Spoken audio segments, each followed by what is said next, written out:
Nous voulons t'écouter, Jésus, notre Sauveur, notre Seigneur. Tu nous as sauvés, ô Seigneur, pour que nous soyons à l'écoute de ta parole et que nous sachions te suivre. Car tu as dit, mes brebis entendent ma voix, je les connais et elles me suivent. Gloire à ton nom, Seigneur. Nous disposons nos cœurs ce matin pour t'écouter, Seigneur, au nom de Jésus. Amen.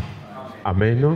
Voilà, depuis hier soir, nous avons commencé un sous-thème, ou un thème je dirais, et ce thème c'est dans le psaume 116, verset 12 à 14. Le psaume 116, verset 12 à 14, et c'est un questionnement que le psalmiste est en train de poser. Il dit, comment rendrai-je à l'Éternel tous ses bienfaits envers moi? Voilà la question qu'il a posée. Comment rendrai-je à l'Éternel tous ses bienfaits envers moi? Chers frères et sœurs, nous voyons que dans notre vie, la première des choses dont nous devons nous souvenir, la première des choses pour laquelle nous devons être reconnaissants vis-à-vis de l'Éternel, ce sont les bienfaits de l'Éternel envers nous. Est-ce qu'on peut acclamer le Seigneur? Beaucoup d'hommes et de femmes dorment et se réveillent. Ils passent ces journées sans pourtant s'en rendre compte que Dieu nous accorde des bienfaits.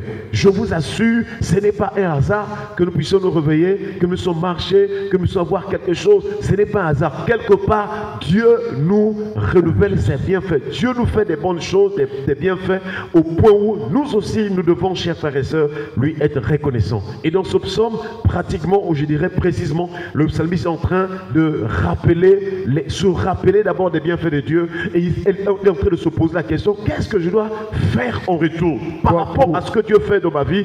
Qu'est-ce que je dois faire à l'Éternel?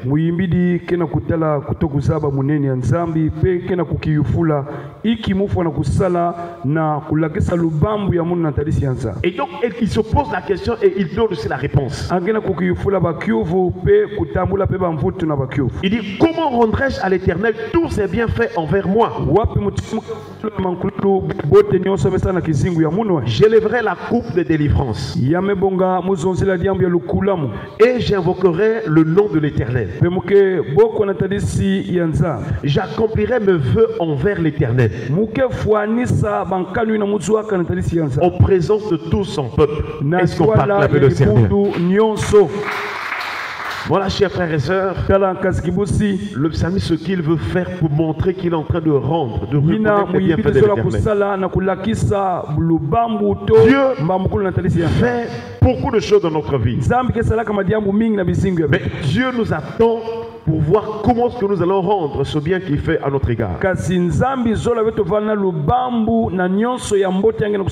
Et lorsque nous sommes remontés au premier verset de ce psaume,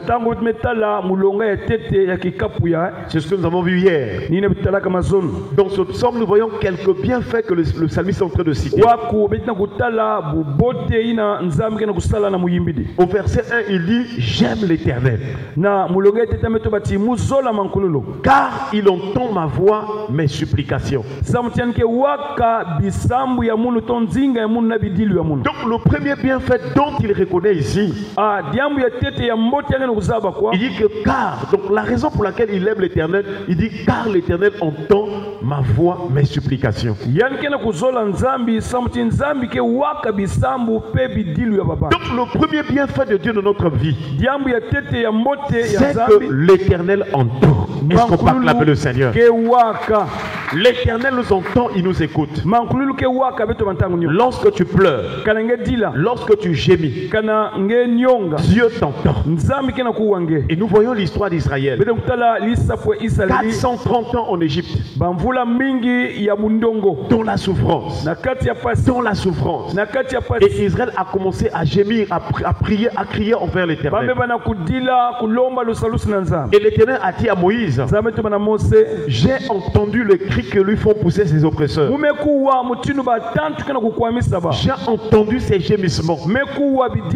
Il dit, je suis descendu pour le délivrer. Chers frères et sœurs, l'Éternel aussi entend lorsque nous ne sommes pas aimés. Nous avons vu l'histoire de Léa.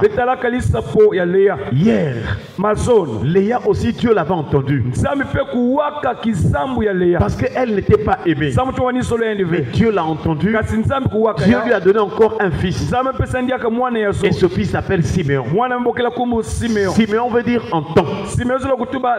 Ou bien entendu. Voilà. Siméon veut dire aussi exaucé. Or, lorsqu'une personne est exaucée dans ses prières, cette personne devient satisfaite. Est-ce qu'on peut acclamer le Seigneur? Donc le but de Dieu pour lorsqu'il écoute nos prières, lorsque le Seigneur entend nos prières, Dieu vient pour nous exaucer afin que nous soyons satisfaits. Voilà pourquoi nous aussi, chers frères et sœurs, nous devons être reconnaissants vis-à-vis de Dieu afin que nous arrivions à une dimension où notre vie va aller de satisfaction en satisfaction. Ce matin encore, nous voyons un autre bienfait. Chers frères et sœurs, toujours dans le psaume 116, le verset 5, il est écrit: l'Éternel est miséricordieux et juste. Notre Dieu est plein de compassion. Deuxième bienfait de l'Éternel, c'est la miséricorde, c'est la compassion. Je vous assure, chers frères et sœurs, si Dieu ne se contentait que de voir nos péchés pas à pas, personne ne serait même n'allez même se réveiller ce matin. Parce que le salaire du péché, c'est la mort. Le péché conduit à la mort. Qu'est-ce qui fait que nous dormons, nous nous réveillons, nous marchons, nous passons des journées? Parce que Dieu nous fait miséricorde et grâce. Et personne de lui on impose. Lui-même, c'est lui qui décide. Il a dit à Moïse: je fais miséricorde à qui je fais miséricorde, et grâce à qui je fais grâce. Donc ce matin, si tu as envie, si tu te lèves, tu marches. C'est parce que Dieu t'a renouvelé sa miséricorde et sa grâce. Sans que tu aies donné de l'argent, sans que tu aies fait des efforts. Cela voudrait dire que la grâce de Dieu nous donne à ce que Dieu nous accorde la miséricorde. Et nous devons en être reconnaissants, chers frères et sœurs, que c'est Dieu qui me pardonne. Si Dieu me regardait parfois mes péchés, je serais mort. Et dans le psaume 51, David dit: selon ta grande miséricorde, efface mes transgressions. Est-ce qu'on peut acclamer le Seigneur? Nous devons être reconnaissants des bienfaits de Dieu, parmi lesquels il y a la compassion. Dans le psaume 103, le verset 13, il est écrit: comme un père a compassion de ses enfants, l'Éternel a compassion de ceux qui le craignent. Voilà pourquoi nous enseignons la crainte de Dieu. Ce n'est pas parce que Dieu te pardonne tous les jours que tu dois continuer à vivre le péché. C'est une grâce que l'Éternel t'accorde. Mais quand Dieu te pardonne, tu dois développer la crainte de Dieu afin qu'il continue de te pardonner, afin qu'il continue de te faire miséricorde. Lui, il vient avec la grâce. Il te pardonne. Il pardonne tes fautes. Il pardonne tes transgressions. Il pardonne tes iniquités. Mais ce n'est pas pour que tu continues à vivre dans le péché. Mais c'est pour que tu saches que si je vis, ce n'est pas par ma faute. Il y a là-haut un Dieu vivant et vrai. J'allais dire le seul Dieu vrai et vivant. C'est lui qui pardonne les péchés. C'est auprès de lui se trouve le pardon. Et c'est pourquoi le psalmiste rappelle en disant: si le Seigneur l'Éternel gardait le souvenir des iniquités, qui allait subsister, qui allait vivre? Si le Seigneur gardait le souvenir des iniquités, il dit: mais le pardon se trouve auprès de lui afin que l'on le craigne. Est-ce qu'on peut acclamer le Seigneur? Donc le pardon de Dieu devait nous emmener à craindre Dieu. Parce que là où il allait nous tuer, il nous a pardonné. Je ne sais pas si vous me faites comprendre. Là où tu allais mourir même ce matin, à cause des péchés d'hier, à cause des péchés de ce matin, si le péché devait te conduire à la mort, le sang de Jésus a donné à ce que le Père te pardonne. Voilà pourquoi le pardon que nous obtenons envers l'Éternel, ce pardon doit nous conduire à la crainte de Dieu. Que Dieu nous pardonne ce matin, qu'il nous accorde sa miséricorde. Chers frères et sœurs, dans Luc chapitre 7, le verset 13, il est écrit: le Seigneur, l'ayant vu,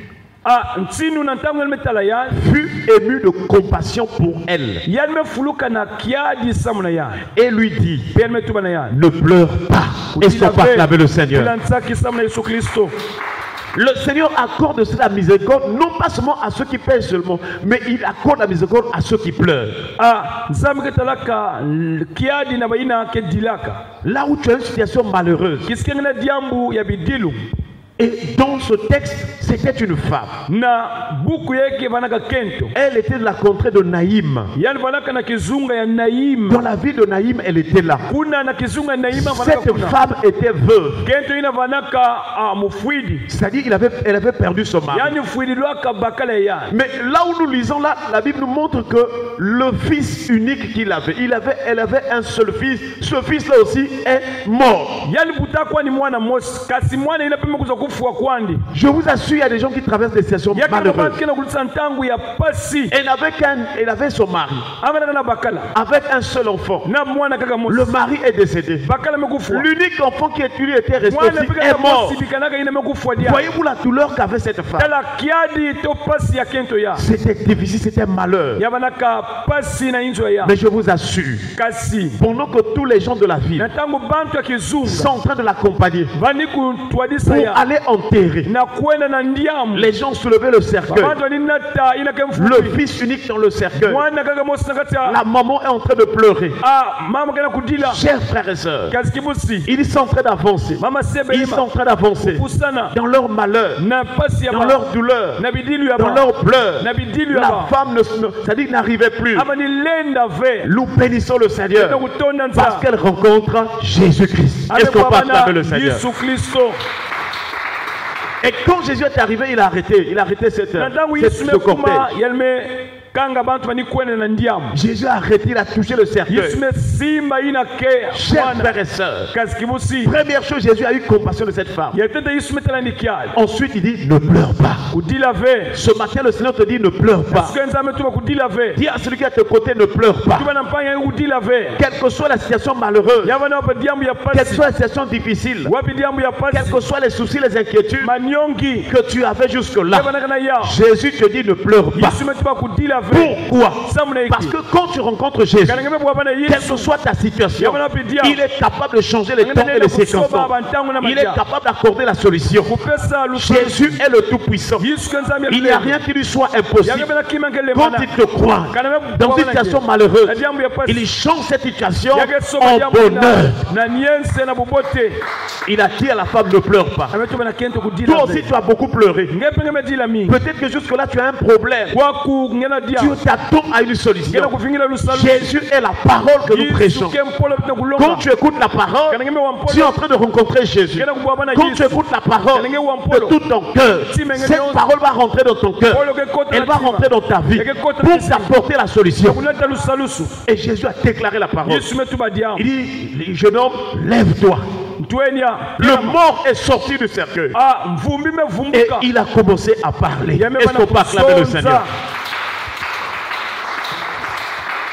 Ce jour-là, cette femme qui était en train de pleurer était consolée. Le fils unique.